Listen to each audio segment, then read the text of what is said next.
নমস্কার বন্ধুরা, শিউলির রান্নাঘরে সবাইকে স্বাগত জানাই। আবার একটা নতুন রেসিপি নিয়ে চলে এলাম। আজকে আমি এগ ক্যারি করে আপনাদের সাথে শেয়ার করব। তার জন্য গ্যাসের উপরে একটা কড়া বসিয়ে দিলাম। কড়ায় আমি ডিম দিয়ে দিলাম আর জল দিয়ে দিলাম আর 1 চামচ নুন দিয়ে দিলাম। এইবার গ্যাসটা জ্বেলে ডিমগুলো ভালো করে সেদ্ধ করে নেব।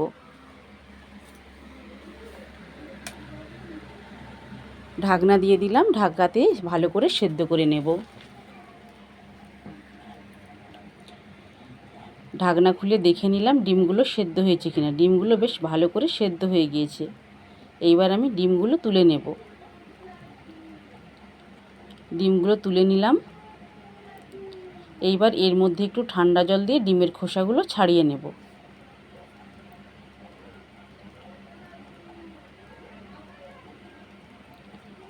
ডিমের খোসাগুলো আমি এখানে ছাড়িয়ে নিয়েছি। এইবার গ্যাসের উপরে আবার কড়া বসিয়ে দিলাম।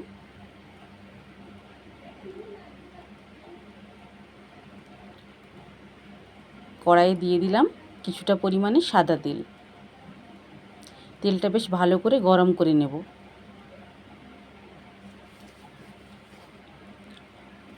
তেলটা গরম হতে হতে ডিমের গাগুলো একটু একটা ছুরির সাহায্যে এইভাবে চিড়ে চিড়ে দেব, যাতে ঝাল মশলা ভালোভাবে এর মধ্যে ঢুকে যায় আর খেতে খুব টেস্টি হবে।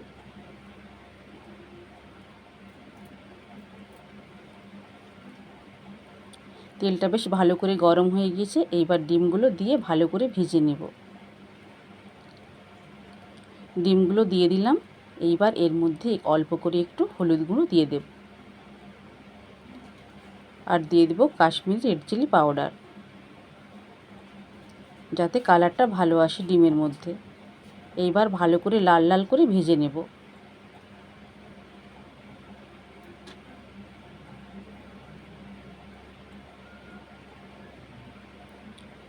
ডিমগুলো বেশ লাল লাল করে ভেজে নিয়েছি। এইবার আমি তুলে নেব।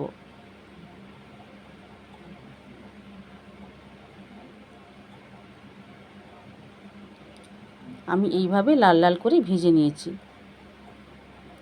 অল্প কিছু উপকরণ দিয়ে বানাবো এবং খেতে একদম অসাধারণ লাগবে। এর মধ্যে আরও একটু তেল আমি অ্যাড করে দিলাম। এইবার এর মধ্যে দিয়ে দিলাম গোটা গরম মশলা।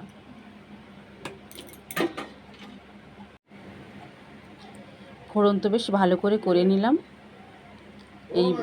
এইবার কেটে রাখা পেঁয়াজ আর টমেটো কুচি এর মধ্যে দিয়ে দেব।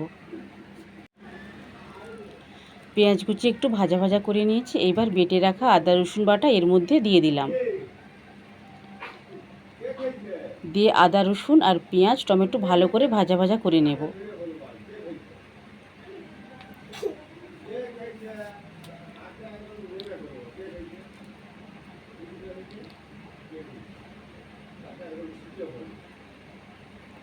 বেশ ভালো করে আদা রসুন ভেজে নিয়েছি।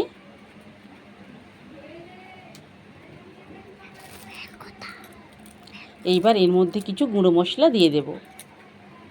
প্রথমে দিলাম হলুদ গুঁড়ো, ধনে গুঁড়ো, জিরে গুঁড়ো, লাল লঙ্কার গুঁড়ো। এইবারে দিলাম কাশ্মীরি রেড চিলি পাউডার। এইবার সমস্ত মশলাগুলো একটু কষিয়ে নেব।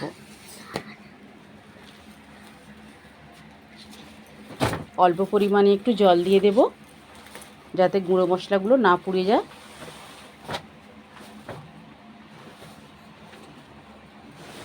এবার খুন্তি দিয়ে ভালো করে আরেকটু কষিয়ে নেব।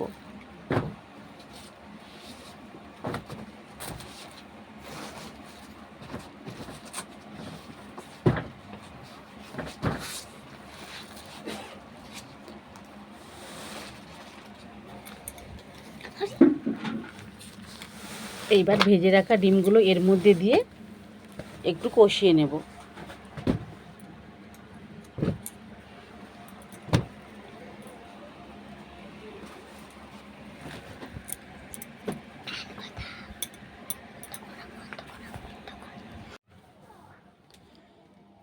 এইবার আমি এখানে আধ বাটির মতো জল দিয়ে দেব। যেহেতু আমি এটা গ্রেভি রাখবো, তাই এখানে আমি বেশি পরিমাণে জল দেব না। এইবার 2-3 মিনিটের মতো ভালো করে ফুটিয়ে নেব। আমি স্বাদ মতো লবণটা আগেই দিয়ে দিয়েছিলাম। রেডি হয়ে গেল আমার এগ কারি বানানো। এইবার আমি নামিয়ে নেব। বন্ধুরা, এই রেসিপিটা যদি আপনাদের ভালো লেগে থাকে তাহলে কমেন্ট করে জানাবেন এবং সাবস্ক্রাইব করে আমার পাশে থাকবেন। নমস্কার।